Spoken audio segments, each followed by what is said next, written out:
Muy buenas noches a todos, bienvenidos a una nueva edición de La Ventana. Buenas noches, Juanca. Buenas noches, Juan Carlos, buenas noches a todos. Buenas noches, Patricia Moreno. Muy buenas noches, Juan Carlos. Buenas noches, Joana. Hola, buenas noches para todos. Bueno, hoy tenemos un programa con distintos temas. Lo único que no cambia es el calor, todavía nos sigue acompañando. Estado la mañana lindo. Sí, esta mañana estuvo lindo, estuvo nublado. Era un día de otoño. O sea que yo creo, ¿no? Que el ser humano necesita, aparte de días de sol como el que tenemos en San Juan, ciertos días así que llamen a la melancolía, es parte del estado anímico de los seres humanos. Y lo necesitamos, tanto como la alegría, las horas también. Acá que vivimos con sol, los que viven Claro. en lugares que llueve todo el tiempo, como puede ser Inglaterra, todo el norte de Europa, quieren sol.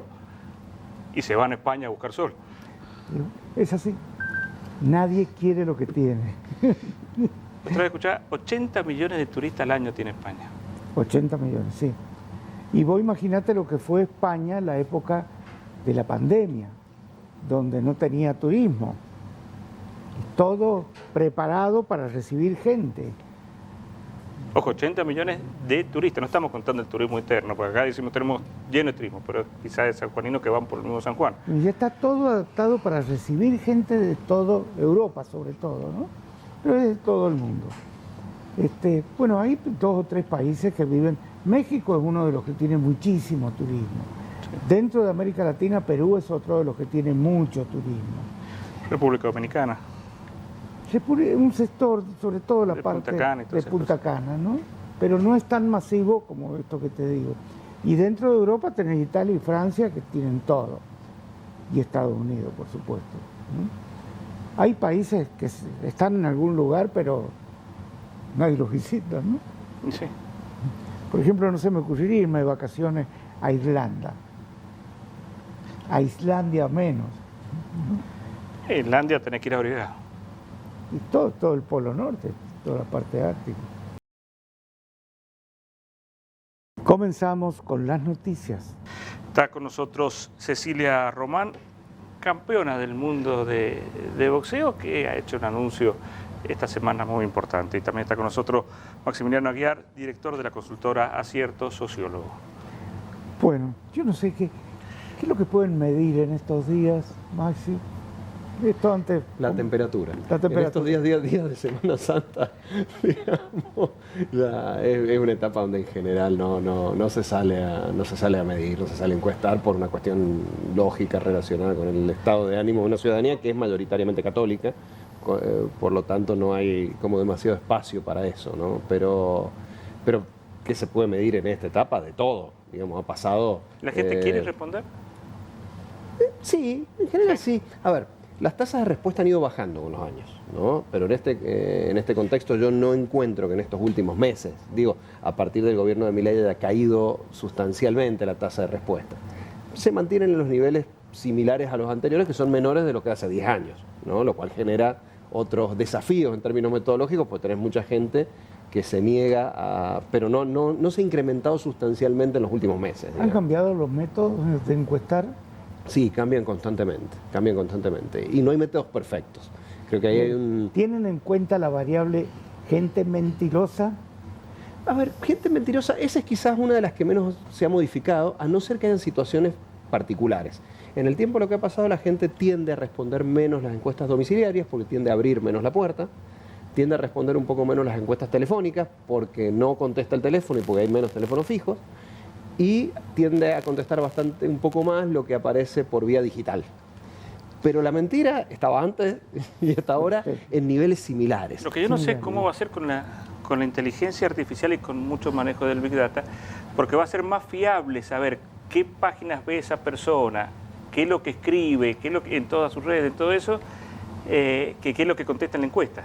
Bueno, nosotros estamos incorporando, a ver, hay porque vos podés muchas saber consultoras estamos incorporando elementos de inteligencia artificial desde hace ya un tiempo. Digamos, los métodos de medición se han ido modificando e incorporan estas herramientas, ¿no? Porque una cosa es lo que uno ve, otra cosa es lo que uno responde y una tercera cosa puede ser lo que uno hace en el cuarto oscuro, pensando en esa variable.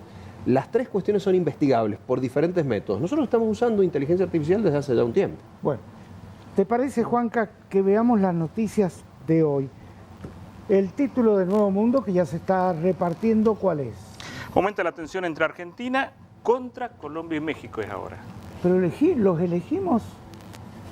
Ojo, México es dentro de los países de América un país importante para Argentina, porque hay muchos productos, por ejemplo, autos que se fabrican en México y en Argentina, o Argentina en México, hay muchos productos, hay mucho intercambio comercial. Y con Colombia no tenemos por qué estar peleados contra nadie. Nadie. No sé qué es lo que pasa. Ahí tenés algún elemento que tiene que ver con geopolítica, que creo que es importante entender. Vos tenés dos grupos importantes, lo hemos conversado alguna vez aquí, que es el grupo de Puebla y el grupo de Lima.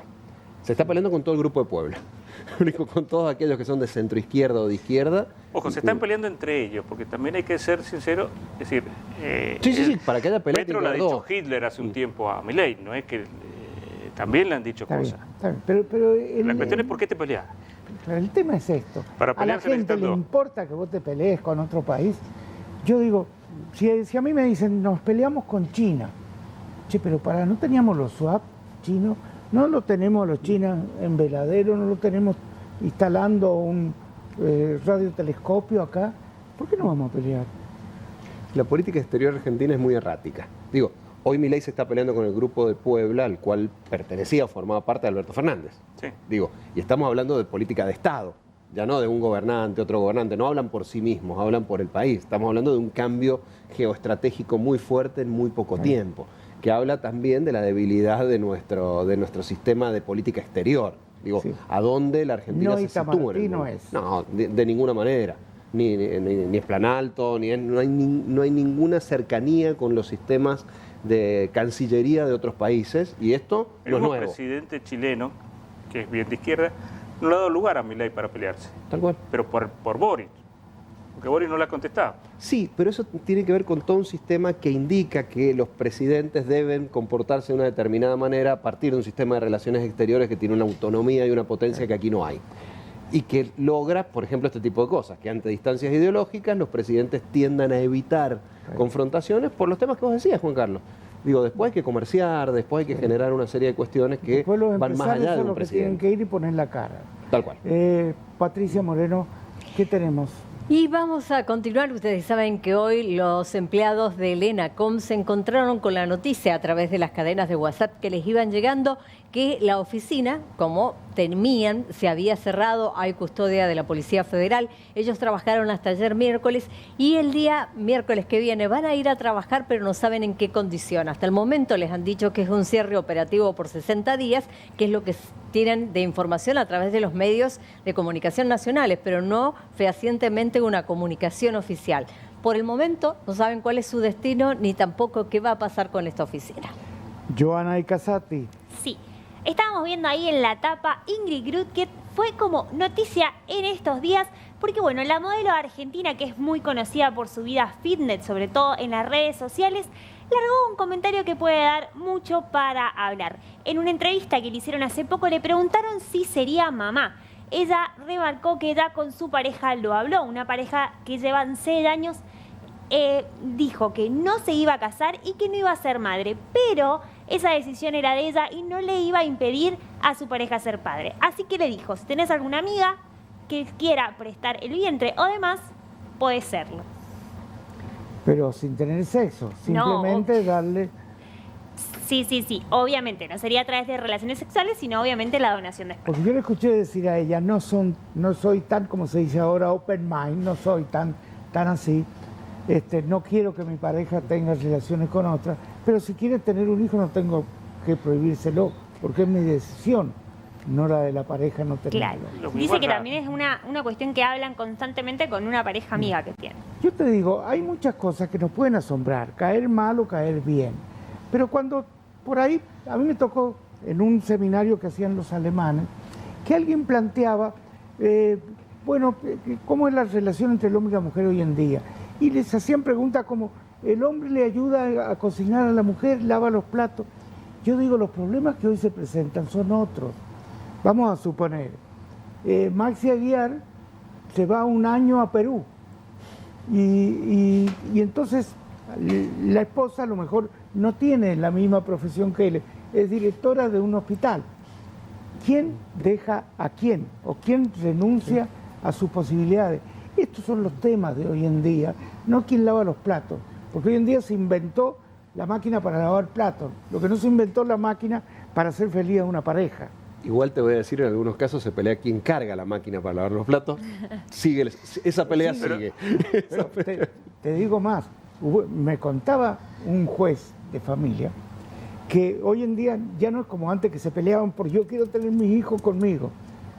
Ahora no, yo también, yo los tengo, pero qué día te haces cargo vos, una vacación conmigo, otra vacación con vos. Cambiaron los conceptos.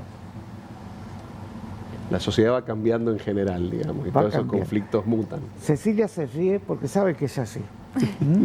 Sí, la verdad que todo cambia. De hecho, estamos ante un gran cambio a nivel mundial en todas las cosas que se vienen planteando, que recién decía, un presidente se comporta de cierta manera hasta ahora, porque evidentemente se están rompiendo muchísimas estructuras y cambiando socialmente. Y estamos en tránsito hacia algo y no sabemos qué es lo que es. Esto es lo malo. Y no, pero siempre pasa, creo, a lo largo de la historia de la humanidad ha pasado. Porque si supiésemos hacia dónde vamos, estaríamos tranquilos. Pero Que no estamos. Claramente no estamos. Bueno, y un día la chica de la Villa Mallea, que fue campeona del mundo, decidió retirarse. así ¿Fue es. fácil la decisión o difícil? Nada de fácil. Como lo puse en la publicación, en esta carrera que me tocó llevar, siempre tuve que tomar decisiones difíciles, que son por ahí las más importantes y las que determinan los rumbos. Y bueno, en este caso no lo fue. De hecho, fue como cuando tomé la decisión de viajar a Buenos Aires, Claro. y decir, dejo a mi familia, hago esto fue parecido. Así que transité días no muy lindos, se cayeron lágrimas, pero por otro lado también ver la puerta que se cierra y otras que se abren, porque no todo es malo ni todo es bueno. El caso de Cecilia, ella apostó al boxeo, pero también tenía el post-boxeo preparado, ¿no? De alguna forma. Sí, la verdad que No es esto que se larga al vacío. No, siempre fui una persona que tiene muchos proyectos. Mi Hay un problema plan B. fue elegir uno y dedicarme a uno Claro. solo, que bueno, lo hice con el boxeo. Está bien. Bueno, y enseguida seguimos. Juanca, ¿qué otro tema? Hay voz de alarma de clínicas, de comercios, de industria, porque les están llegando las boletas de la luz. Ayer Patricia daba la información de la iglesia de Caucete, Y Cristo Rey. que le había llegado 1 millón de pesos. Pero también le están llegando facturas muy importantes a empresas, a clínicas, y no saben cómo pagarlas. Porque lo que significaba un porcentaje chico dentro de la estructura de costo ha pasado a ser un porcentaje muy importante. Y lugares en donde no podés prescindir de tener aparatos que consumen mucha electricidad prendido todo el día. Así que hay bastante incertidumbre con esto. Hay un proyecto de ley de que se paguen cuotas, que lo presentó el diputado Luis Rueda, pero en realidad eso no te soluciona el tema, porque cuando se te vayan a juntar 3 meses con 3 cuotas diferentes, vas a estar en la misma. Entonces no es fácil solucionar. Patricia, hoy veía que había habido un intento de robo en la Escuela Paso de los Andes. Escuchaba el informe del Gallego, que lo pasaba hace un ratito por el noticiero de este canal, y lo que le llamó la atención es la oscuridad total que hay en determinado lugar. ¿Esto se debe a una política de los intendentes de bajar los costos de electricidad o no? Y yo creo que por algún lado deben ahorrar, pero también se debe al vandalismo y a la delincuencia. Algunas farolas tienen un mecanismo que los buscan para, no sé si es por el cobre o cuál será el sistema que tienen, y los van sacando. Es verdad que muchos municipios apostaron por la iluminación LED, lo decía la intendente de Chimbas hace un tiempo y otros intendentes como el de Santa Lucía, que les ahorra, le tienen un ahorro importante. Pero el problema acá es además el vandalismo y lo que hacen algunas personas de robar cables y estos aparatos que tienen las farolas, que además hay que advertirles que no tienen un sistema de interrupción, o sea que cualquiera puede terminar ahí electrocutado. Yo lo que creo es que acá se está persiguiendo mucho al ladrón y hay que tratar de ver a quién le vende las cosas a este ladrón. Los reducidores, los que hacen... Hay reducidores. Yo creo que la policía está perdida si no busca los reducidores o no los quiere buscar, no lo sé. porque no es tan difícil saber quién los compra en una provincia como esta. Debe ser fácil. Si no los encuentran es porque no quieren encontrarlos. Fíjate, esta mañana, por ejemplo, muy temprano, ha sido en la madrugada, robaron manija de bronce en una entrada de un departamento, un primer piso, en la Sarmiento y Córdoba, 100 metros de la Policía Federal y de la Policía de San Juan. No solo eso, UPCN tiene custodia permanente las 24 horas. La ¿No lo Sociedad vieron? Israelita No. a la vuelta. Sí. La cuestión es que, averiguando a las personas que le han robado, le empezaron a decir, tal vecino también, tal vecino también. Están robando el bronce de la manija. Pero eso ¿a quién se lo vende? no te Porque- sirve. Le sirve a alguien que reduce bronce. ¿Por qué no los quieren descubrir a los reducidos? Mire, ha pasado, si ustedes van hoy a los cementerios, la mayoría de los cementerios departamentales o a esos cementerios que eran añosos, que las placas de bronce eran pesadas, Sí, sí, tenían sí. los floreros, bueno, eso ya no existe porque ya No se lo han existe. llevado en su mayoría. Ahora hay una piedra que está tallada o pintada o madera. Han optado por eso porque dice que ya era imposible tener un sereno en cada panteón para cuidar lo que no se llevaran eso. Me parece muy bien el operativo Semana Santa, pero si destinan 100 policías a descubrir quiénes son los reducidores que están comprando todo este tipo de cosas, van a dejar dar tranquilidad a mucha más gente, ¿no? Sí. Esto es así. Joana, ¿qué más tenemos? Sí, Javier Altamirano, el jugador que estuvimos hablando hace 2 semanas atrás, que sufrió una convulsión en el partido de Estudiantes contra Boca, ayer fue dado de alta y se lo vio rondando por los supermercados, ya siendo parte de su vida cotidiana, pero lo que fue hoy muy emotivo es que pudo reencontrarse con sus compañeros. Obviamente no fue a jugar ni a prepararse, sino poder compartir con ellos y decirle de alguna manera que está bien y agradecerle sobre todo por el momento que pasó. Bueno, caen todos los consumos en general, ¿no? Sí, ha caído fruta y verdura un 40%. Estos son datos del mercado concentrador de Rawson. Con lo cual, no es que estás reemplazándolo con otro, porque vos decís, cayó el consumo de salmón, está bien, la gente está dejando de consumir porque consume otra proteína. Cuando cae fruta y verdura, es que ya no se consume ese tipo de productos, se está yendo todo a panificación. Y es complicado. Es un dato complicado porque es el 40%. No estamos hablando de lujo en esto. Es así. Lo que sí, hay algunos que cuando llueve estamos con tenedor y otros siempre con cucharones. Los otros días decíamos que habían dado la voz de alarma que iba a faltar electricidad en el mundo. Sí.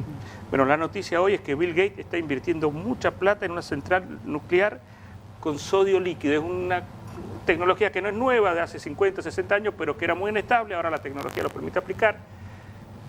Pero está invirtiendo eso Bill Gates, que es el gran negocio, parece, en estos tiempos. Pero no es porque sea un gran negocio, es porque son mentes superiores que de alguna forma ven lo que viene y entonces invierten donde viene. Por ejemplo, las empresas tecnológicas en su gran mayoría están invirtiendo en prolongar la vida humana. Luego decís, están especulando. Sí, están especulando, pero piensan que en el futuro el ser humano cada vez tiende a vivir más y va a haber un gran negocio alrededor de darte 3 años más de vida o 5 años más. Y con esto pasa lo mismo. Ven que va a faltar energía y invierten en producir energía. Sí. Lo cual es absolutamente lógico en un mundo capitalista, ¿no? ¿Sí? Pero es así. Bueno, Maxi, ¿cómo estás viendo el proceso en general en Argentina? Bueno, un poco lo que decía recién Juanca, digamos, la caída de los niveles de consumo y todo esto tiene que ver con una recesión muy fuerte que atraviesa nuestro país y que me parece que tiñe todo lo que está sucediendo en esta etapa de un proceso donde anteriormente había un proceso de sobreaceleración de la economía enorme, digamos, que generaba un nivel de inflación gigantesco y que de repente, a diferencia de lo que sucedió, por ejemplo, con el gobierno de Macri, se le pone un freno de mano muy fuerte a esto que genera, por un lado, un proceso que parece que fuese de baja de las tasas de inflación, pero asociado a esto, niveles mucho más altos de desempleo, de crecimiento de la pobreza, de toda una serie de indicadores que muestran una sociedad enormemente tensionada en términos sociales, que de la tensión anterior ha pasado a una nueva tensión. Digo, ayer se difundieron los datos de pobreza e indigencia del tercer trimestre. El tercer trimestre no era Milei, No. del año pasado, y era un proceso de crecimiento enorme. Ese proceso de crecimiento no se ha detenido, más bien se ha incrementado en esta última etapa. Y creo que eso genera, como digo, una tensión social muy fuerte que se expresa en una serie de factores y que, por supuesto, va a tener, o es probable que tenga consecuencias en términos políticos, que no las está teniendo tanto, en principio, porque la mayoría de la ciudadanía atribuye la situación actual mayoritariamente a los gobiernos anteriores. Hay gente que la está pasando mal por el nivel de salario que tiene. Lo votó a Milei y vos le preguntás, ¿te arrepentís? Y te dicen no. Y no son pocos, es mucha gente que lo votó a Milei en su momento y como que se banca esto porque es más su antiperonismo que su problema. Sí, yo no sé si lo calificaría en términos ideológicos de antiperonismo. Yo lo que creo que ha sucedido es una atribución de responsabilidad muy grande a los que gobernaron antes, ¿bien? Y respecto a la situación actual. Entonces, ¿qué dice? Y esto parece mucho en investigación cualitativa, etcétera. Mira, no sé si este lo va a hacer bien, pero los otros yo sé que lo hacían mal. Bien, entonces, ante eso, genera que, a pesar de vivir una situación complicada, el nivel de paciencia ciudadana sea más alto de lo que sería si quien hubiese asumido fuera parte de alguno de los gobiernos anteriores. Si hubiese ganado Massa, por decirlo en otros términos, o Bullrich, viviría en una situación bastante más compleja. ¿Por qué? Porque son los depositarios de digamos, de la molestia ciudadana desde hace ya bastante tiempo, ¿no? Bueno, ¿y qué alternativas quedan? Digamos, la nueva medición va a ser recién dentro de 2 años, 1 año y medio, que esa es inexorable, ¿no? Tal cual. Y creo que tal vez sea un corto tiempo para medir totalmente, porque seguramente este proceso económico va a tener una etapa durísima este año y algo va a repuntar, pero no va a repuntar, no va a ser espectacular el repunte. Sí, de todas maneras lo que Fernando, pasa... si le va bien. Claro, hay dos supuestos, ¿no? Uno que Milei no le va bien, digamos, que no nos va bien a todos. Básicamente no funciona el proceso de transformación económica. Bueno, vivimos en un país muy inestable, podría llegar a ser más inestable que ahora. Ahora, si a Milei le va bien, digamos, tiene todo para ganar. Pero si le va regular, que es lo más probable en términos de lo que suele suceder, Milei no tiene nada que perder en términos legislativos en la próxima elección. No.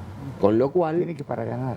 Lo único que puede pasar en la próxima elección es que Milei, después de esto, en el caso de que no sea digamos, de que no haya algún estallido, alguna cosa muy complicada, solo tiene para ganar, porque lo que renueva es casi cero en la próxima elección. Pero espera un poquito, vos llevas muchos años en política, igual que No, yo porque de periodista. soy un chico. Sos un chico, sí, pero un chico que ha vivido mucho. Hoy el principal argumento de Milei, que no tiene diputados, no tiene senadores, no tiene gobernadores, es, señores, me votó el 56% de la gente. Si pierde esa elección, aunque gane más diputados, ha perdido su mayor capital, que es decir, me votó el 56%. Entonces sí tiene su importancia. Sí, a ver, en términos, como digo, en términos institucionales solo tiene para ganar. En términos políticos, en general, las elecciones de medio término suelen ser un indicador de cómo viene la...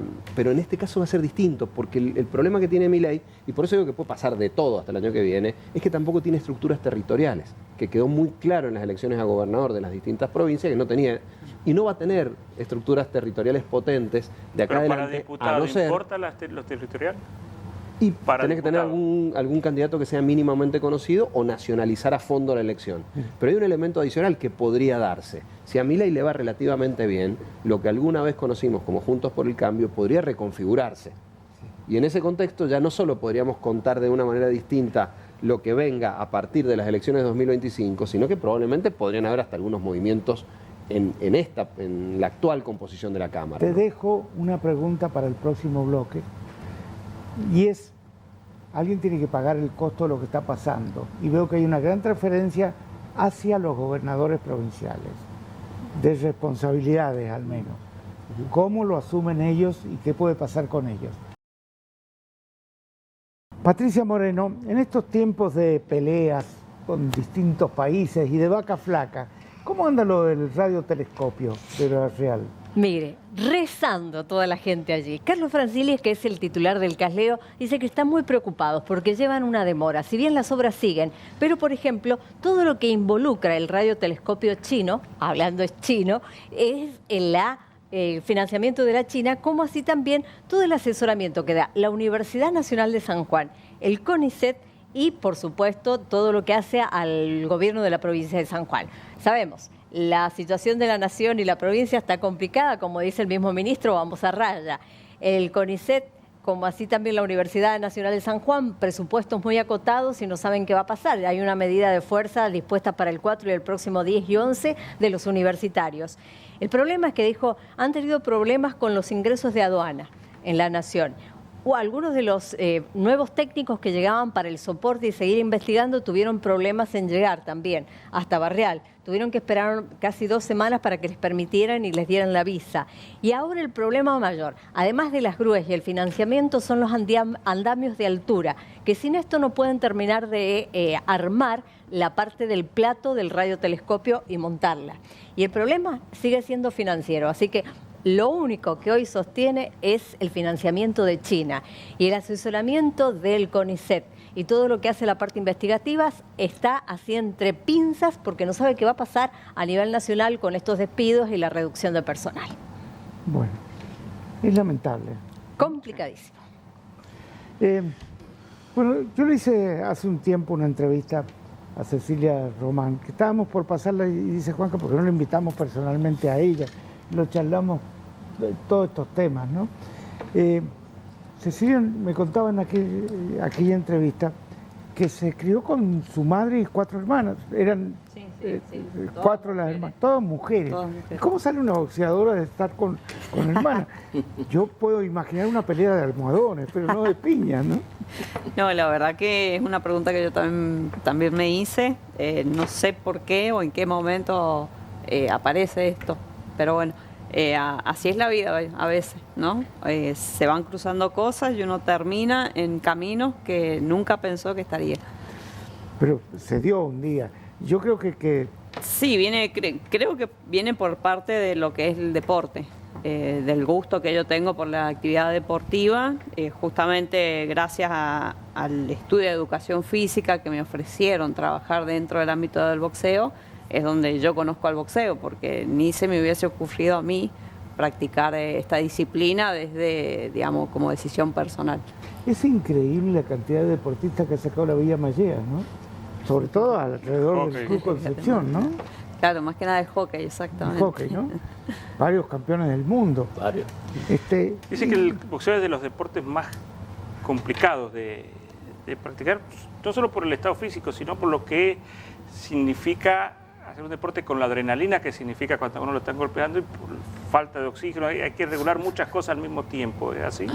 Sí, exactamente. Y bueno, en esto no hay suplente, los golpes duelen. A veces me han preguntado, ¿te duelen? Sí, los golpes duelen. Y uno debe entrenar y prepararse para que duelan menos y tengan menos consecuencias. Recién me preguntaba... ¿Qué consecuencias? Muy entera, sin cicatrices, sin nada. No tengo un par de cicatrices, lo que pasa es que me han cosido muy bien. Muy bien. Sí. Pero sí, los golpes van sumando. Yo siempre me cuidé, entrené un montón para que... Yo siempre dije, quiero llegar a los 50 entera, bien, y creo que, bueno, me funcionó. Ha funcionado. Bueno, se van a quedar con las ganas de pegar ahora. Sí. Bueno, ¿y ahora qué? Este es el tema. ¿Sale la profesora? Sí, así es. Bueno, antes de viajar a Buenos Aires, como yo tenía mi gimnasio, tenía mi profesión y tuve que dejar todo eso de lado para dedicarme puramente y exclusivamente al boxeo. Hoy dejo el boxeo y vuelvo a retomar todas esas cosas que en ese tiempo las puse en pausa. ¿Sabes qué? Yo siempre me hice una pregunta. ¿Quién sube a un ring, cómo ve al adversario, al que tiene enfrente? ¿Tiene que meterse en la cabeza en mi enemigo? Porque no es una simple competencia. Yo quiero noquearlo, quiero voltearlo, quiero dejarlo groggy. Tiene que haber una cierta violencia interior, si no es difícil pelear. Sí, más que no se llama violencia. En todos los deportes hay un grado de que hay que imponerse. En el fútbol pasa lo mismo, digamos. Sí. Hay que tener una presencia y decir, acá estoy yo. Cuando uno sube al cuadrilátero, dice ella o yo. Entonces uno sabe que tiene que ser uno y no dejar ser al otro. En aquella entrevista hubo un término que a mí me quedó muy grabado. Acá no es cuestión de quién gana o quién pierde. Si uno se cae, tiene que levantarse, porque es la única forma, es igual que en la vida, decía Cecilia, y esto es así. Sí, sí, así es.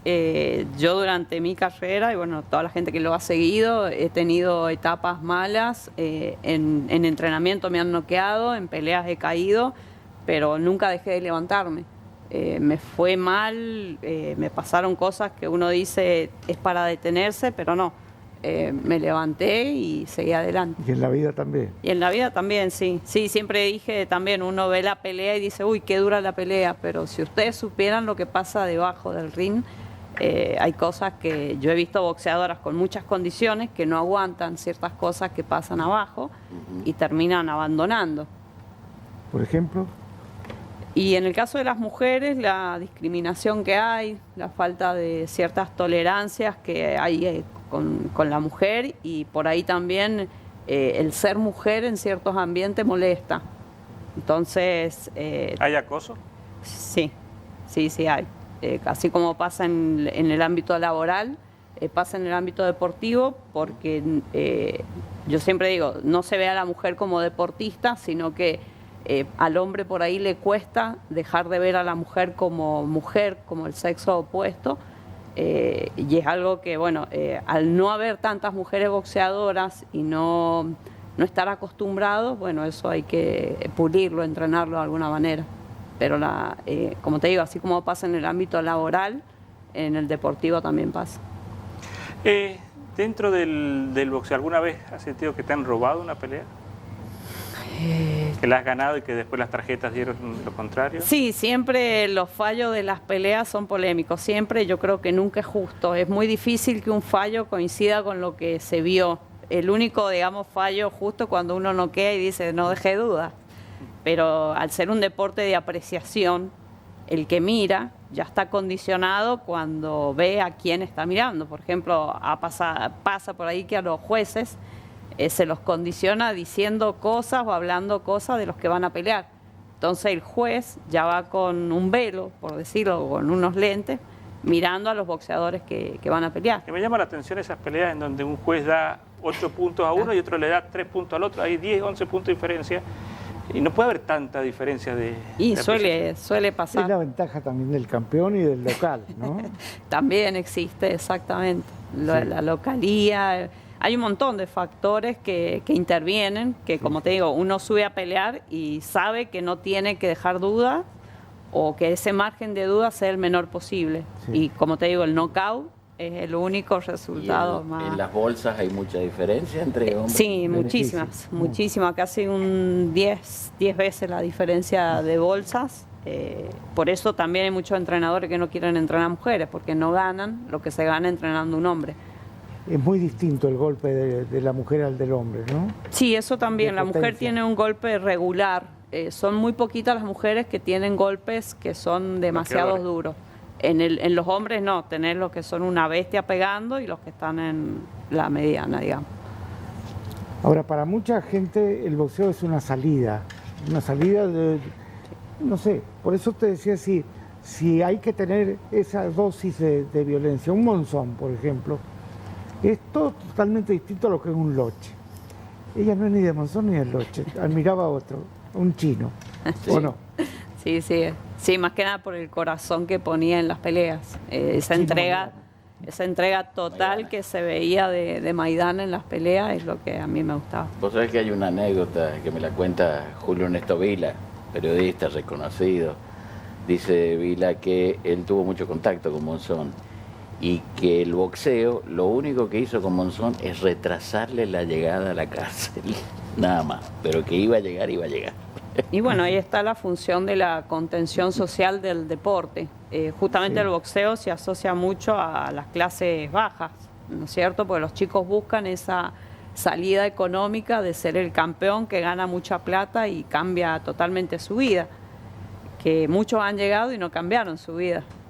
Si, digamos, dejaron de ser campeones y vuelven a ser lo que eran al principio. Y hay muchos casos. Están los amigos del campeón. Exactamente. Yo siempre digo, si el deporte no te transformó como persona, si vos dejaste de ser campeón y demás y volviste a hacer lo mismo que era antes, bueno, las personas que estuvieron alrededor tuyo nunca te cuidaron, nunca les importó la persona y, como te digo, la función social que tiene el deporte en ese eje transformador. Cuando esto pasa a ser un negocio y todos quieren ganar, se deja de lado al deportista, que fue una cosa que cuando yo viví, me di cuenta que esto era un negocio, fue triste, porque el deportista pasaba al último escalón, importaban otros intereses y no el deportista.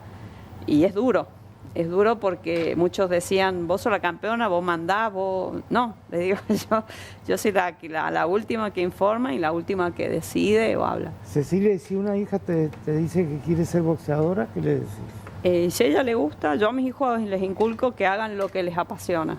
Pasar esta vida sufriendo, haciendo cosas que a uno no les gusta, no me parece, no me gustaría.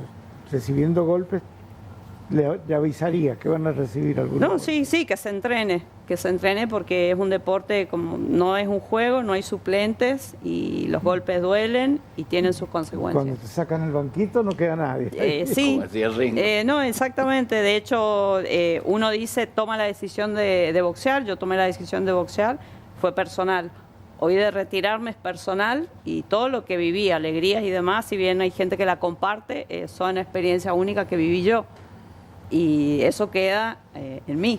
Entonces yo traté de hacer todo lo mejor posible para hoy retirarme y seguir lo mejor Ahora, posible. uno escucha hablar a Cecilia y nos está hablando de casos que a lo mejor no son el común del boxeador. Uno los ve que se retiran algunos con problemas neurológicos, otros con problemas de artrosis bastante graves. Las piñas duelen, y duelen después de retirarse incluso, ¿no? Exactamente. Eso va también en la formación. Yo soy profe de educación física, tengo conocimiento del cuerpo humano y me cuidé siempre. Cuidé toda la estructura, que es la herramienta de trabajo que uno tiene. Cuando me exigieron para pasar a que uno ya abuse, ¿no?, del cuerpo y tenga ese tipo de lesiones, yo puse un freno, dije que no. A veces cuando hay mucha plata de por medio, en el caso de los varones, por más que haya una lesión, se le exige y no sé, como te digo, la salud del deportista es lo último, importa la cantidad de plata y después pasa eso, el deportista deja y con esas consecuencias. Porque pasa a ser parte de un espectáculo. No Sí. nos engañemos, y todos los deportes es un espectáculo. Seguro. Exactamente. El principal espectáculo del mundo hoy es el deporte. Sí, es un negocio, un deporte, un show. Pero te fijas, Batistuta, alguien que ha hecho una carrera impresionante y es millonario. Él dice, no respetó los tiempos de recuperación y en algún momento pidió que le cortaran las piernas. Exactamente, pero claro, él firma contratos millonarios y no podía decir que no, porque tenía seguramente una cláusula donde él tenía que Volver a jugar ya. Exactamente, entonces él decía, no podía decir que no. Y como te digo, se pone en riesgo la salud. Bueno, uno ve, aparte el mundo del boxeo también es muy especial, porque hay personajes, igual que estuvo un Tito Lecture, que realmente muchos de los títulos argentinos se los ganó Tito Lecture, ¿no? Hay un personaje como Don King que realmente uno lo ve y se da cuenta, si no es la mafia de Las Vegas, está por ahí, pega en el palo, ¿no? Sí, no, eso en el boxeo también hay. Y ahora con la apuesta deportiva, me imagino que es otro elemento. Esto se lo pregunta la profe, ¿no? Sí, la verdad que sí, existe lo de las apuestas, que muchas veces a mí me preguntaron y la verdad que no entré mucho en detalle en ese ambiente. ¿Cómo ven los influencers que ahora se meten al boxeo? Y por un lado está bueno porque difunden el deporte. Hay mucha gente mirando. Tienen más audiencia que Exactamente. Por ahí, por ejemplo, que es lo que hablaba recién, yo a muchos boxeadores les digo, mira, vos vas a pasar a ser un producto. Sí. Vos te tenés que vender para que la gente te quiera ver, porque si no, no te van a llamar a pelear. Los influencers la tienen clarísima a esa. Y el ahora uno va a pelear con Mike Tyson. Claro, y el boxeador dice, no, ¿cómo voy a hacer un producto? Claro, porque él ama el deporte. Lo hace porque realmente le gusta, no porque quiere ver un negocio. Entonces pasan esas cosas. Y después, por otro lado, el influencer desdibuja también. Sí, son peleas horribles por lo general. Sí, exactamente. Y eso aleja al amante del boxeo también. Entonces tiene sus pros y sus contras. Bueno, realmente es un mundo distinto. Yo lo que celebro es cuando alguien, como el caso de Cecilia, termina al menos bien plantada, con las ideas claras, sabiendo lo que tiene que hacer, y a pesar de todo este mundo que ha transitado, que no ha sido Sin fácil. daño. Sin daños, sobre todo acá. Ojo, este es el tema fundamental. La tiene muy clara. Muy claro. Bueno, el que no sé si la tiene clara es un encuestador hoy en día, ¿no? Que habíamos dicho qué pasa con los gobernadores, que pareciera que, igual que los jubilados, Milei aprieta a los gobernadores, ¿no? Y los gobernadores tienen un límite porque ellos no pueden emitir dinero, no tienen un banco central que les responda. Se les hace complicadito, ¿no? Hay un concepto en la nación, Sí. desde hace mucho tiempo, que dicen los gobernadores no han hecho los ajustes. Los gobernadores han manejado mucha plata y ahora que se ajusten ellos. Sí, El concepto que tienen desde la nación. sí, a ver, Milei viene a intentar redefinir el acuerdo social en la Argentina en todos los términos, entre ellos provincia-nación, etcétera. Y esto afecta fuertemente a las provincias, sobre todo aquellas que son más dependientes de fondos nacionales. Caso de San Juan, digamos, tiene una dependencia histórica muy grande de los fondos nacionales y sufren estos, digamos, estos inconvenientes asociados a no poder cumplir sus elementos más básicos. Decía fuera del aire que hemos estado en estos últimos días con la Asociación Argentina de Consultores Políticos en una gira en Córdoba. Y hace un tiempito habíamos estado en San Luis también, etcétera. Casi todas las provincias están teniendo hoy los mismos problemas. Y los ciudadanos ven en los gobernadores, digo, cada uno pensando que su provincia es un mundo, pero lo cierto es que las preocupaciones de Córdoba son casi exactamente las mismas de San Juan, de San Luis, por contar únicamente los últimos lugares donde hemos estado midiendo o trabajando. Y lo cierto es que en ese contexto también hay, respecto de los gobernadores, primero un cambio en sus funciones. Antes, en la etapa previa, un buen gobernador, sobre todo en provincias periféricas como la nuestra, era aquel que iba a pedir a Buenos Aires. Un gestor de fondos ajenos, digamos, de conseguir fondos. Y ahora, digamos, lo que está sucediendo con los gobernadores es que deben ser administradores absolutamente eficientes de lo poco que se tiene. Digo, en este cambio de relación provincia-nación. Esto también tiene un componente político que hay que analizarlo respecto de que Milei requiere algunas modificaciones urgentes que tienen que ver con su plan de gobierno, que dependen, después de un tiempo entendió que dependían más de los gobernadores que de los legisladores nacionales. Creo que eso lo ha llevado a asfixiar a los gobernadores y ahora hay un proceso de negociación en curso, mientras la mayoría de las provincias está financieramente asfixiada. En ese contexto, la ciudadanía tiene una paciencia mayor, tanto, digamos, a todos los niveles, porque también esto se ve en términos, esto de que no hay plata, hay cosas que anteriormente se veían de manera positiva en gobiernos y que hoy se ven de manera negativa. Caso del despilfarro, de lo entendido como los grandes gastos, como los grandes shows y todo ese tipo de cosas, que hace no tanto, 3, 4 años atrás eran vistos de manera positiva, después de la pandemia eso se modificó.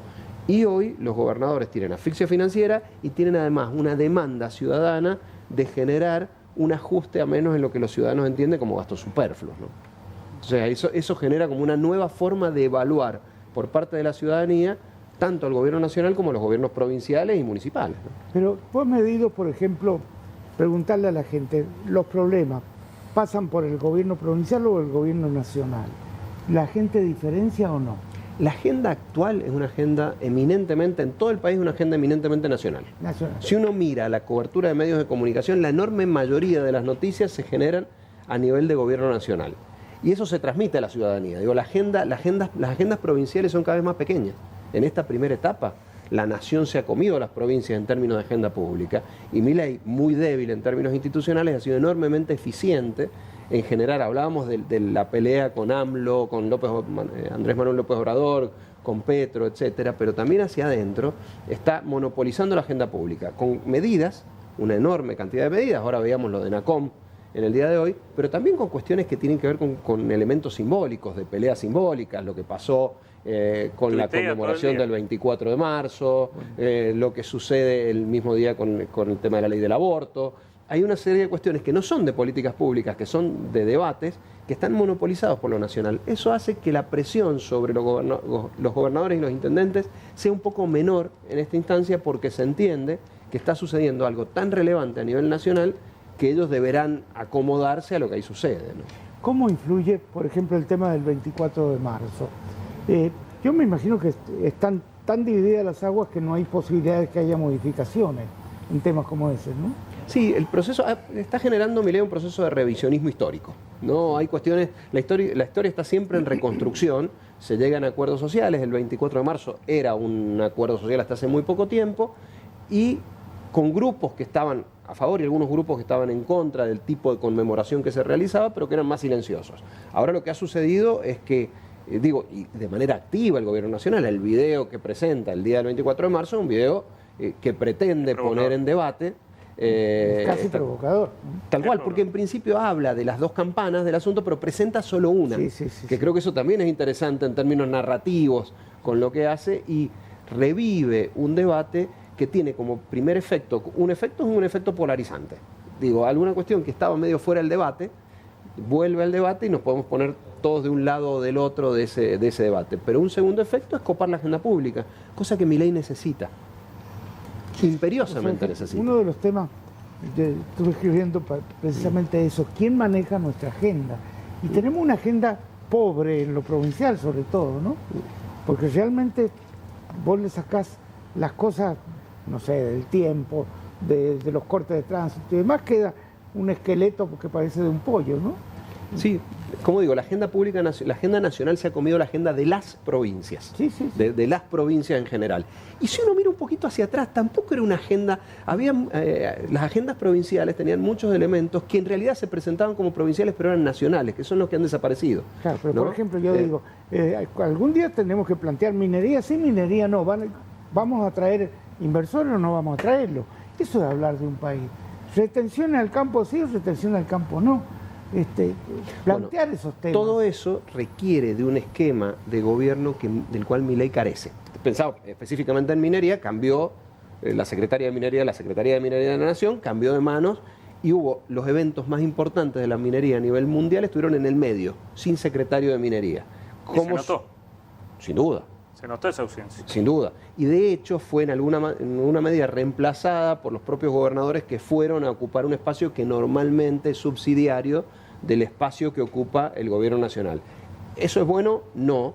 Muestra un poco la debilidad de origen del gobierno de Milei, un gobierno sin una estructura sólida de sustentación. Viene de un partido político que 3 años antes no existía. Digo, con lo cual los cuadros técnicos no los tenía. Se nota ahora, hace acuerdos que generan, en el caso de Rollón específicamente, que después se caen por la caída del acuerdo legislativo. Y ahí se ve un poco esta debilidad que hace que sea más complejo. ¿Cómo se ve la relación entre el presidente y la vice? A mí me parece que son complementarios. Lo hablamos con Juanca fuera del aire, son complementarios. Milei más centrado en una cuestión más cerca del libertarismo, digamos, clásico, con estilos absolutamente estrambóticos, enormemente llamativos, y como contrafigura una vicepresidenta mucho más asociada a lo más conservador, a lo liberal en económico Milei, a lo conservador en términos sociales Villarroel, con estilos mucho más cuidados. Si uno los mira como un conjunto, más allá de la relación que puedan tener entre ellos, al no ser lo mismo, digo, no tienen ni siquiera historias comunes, es probable que ahí se generen algunos roces. Ahora, me da la sensación que en términos de la base de sustentación política que tienen, se necesitan. Ambos espacios se necesitan así. Muy importante dirigente peronista me decía, ojo con Villarroel, porque es un cuadro político muy formado. Y tiene una formación política, independientemente que sea un cuadro de Videla, pero es un cuadro político de primera línea, ¿no? Sí, lo ha demostrado. Quizás también ha demostrado o algún nivel de inexperiencia en términos legislativos, digo, un cuadro quizás ideológicamente bien formado, digo, independientemente de que uno pueda estar absolutamente en contra o a favor de lo que ella piensa, es un cuadro político sólido de ese grupo, que también ha revelado, digamos, algunos niveles de inconsistencia en términos de su capacidad de generar la realpolitik. Nuevamente, es gente que hace poco tiempo estaba hablando en canales de televisión y que de repente se encuentra con digamos, con el manejo de distintos poderes sin saber con profundidad cómo funciona. ¿Cuál es el enemigo que ha elegido Milei? Ha elegido varios, ¿no? Ha elegido un montón de enemigos. Montones, pero hay uno como... Cristina eligió uno, ¿no es cierto? Pero no sé si Milei tiene un enemigo definido, porque el kirchnerismo hoy creo que están... Sí, pero aparte no se critican tanto. No, los redefine como la casta, ¿no? Moyano, y en la casta entra lo que Milei necesita que entre. Es más, de hecho, les cuento una pequeña cosa. En el mes de junio nosotros vamos a tener el evento anual de la Asociación Argentina, uno de los eventos anuales de la Asociación Argentina de Consultores Políticos. Uno de los que va a venir es Mario Russo, Pato Russo, que fue el estratega de toda la primera etapa de Milei, que constituyó el concepto de casta. Y el concepto de casta está pensado de tal manera que ahí entren distintos enemigos en términos circunstanciales. Pero creo fíjate, que le soluciona el problema de elegir un solo enemigo, porque el tema es la carátula. Después, a quienes meto ahí adentro, Pero han se va elegido de modificando. enemigo, por ejemplo, a López Murphy, y no hay duda que López Murphy está mucho más cerca de Milei que la mayoría de los dirigentes. Pero para Milei también lo ha elegido de enemigo. No, Pero Espert, por dar un caso más cercano aún, Espert entró y salió de la casta. Digo, por eso digo que el concepto ha sido muy eficiente en términos de comunicación política para poder que ingresen y salgan Y hoy de ahí mete- en virtud de la cercanía no política. solo político, entra Clarín, mañana es parte de la casta, y después sale, depende... Lo destruye todos los días, claro. A los medios tiene un enfrentamiento fuerte. Sí, por supuesto, porque además él, derecha populista, claramente, él sostiene, y en esto es parecido al populismo de otros órdenes, que la comunicación líder-ciudadanía debe ser directa. Bien. Lo que está en el medio, instituciones, medios masivos de comunicación, cuando no transmiten exactamente lo que él quiere que transmitan, se transforman en un problema. Un problema que los mete dentro del ala de la casta, ¿no? Y esto es algo que hay que prepararse porque tal vez el futuro pase por ahí. Un líder sin intermediarios. Súper interesante tu planteo. No sucede solo en la Argentina. Y Sí, me sí, parece que en está eso pasando en el no mundo. debemos solo mirarnos el ombligo, sino ver que hay un proceso global donde eso sucede y del que Argentina no es ni el mayor ni el primer exponente. Muchas gracias, Maxi. Muchas gracias, Cecilia. Gracias a usted. Y mucha suerte en esta nueva etapa. Bueno, muchas gracias. Vamos a un corte enseguida. Vamos a hablar con Sergio Eiben de otros temas, ¿no? Tiene que ver más con esta época. Con esta época, Estos que estamos- días. con los Estos días. días que estamos viendo. Tendríamos que decir qué es lo que va a venir el lunes y qué va a pasar el martes acá en este horario de La Ventana. Bueno, el lunes va a ser un programa especial. ¿Qué hiciste con tu vida? El ciclo de entrevistas realizado por Juan Carlos con 56, 57 entrevistas a personalidades, entre ellas un sanjuanino que llegó a lo máximo a lo que se dedicó él. Ricardo Zunino, Fórmula 1. Fórmula 1. Todo lo que pasó para llegar a Fórmula 1 Zunino. Y el otro tema lo vivió Juanca y es El programa el martes.